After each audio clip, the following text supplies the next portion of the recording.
So first time engine start stop button. The second time engine start stop button.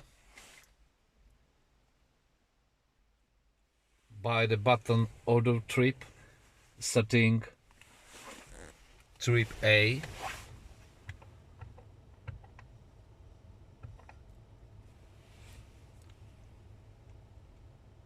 Turn off engine start stop button using.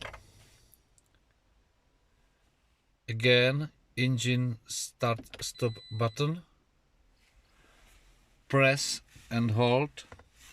Bude to vidět.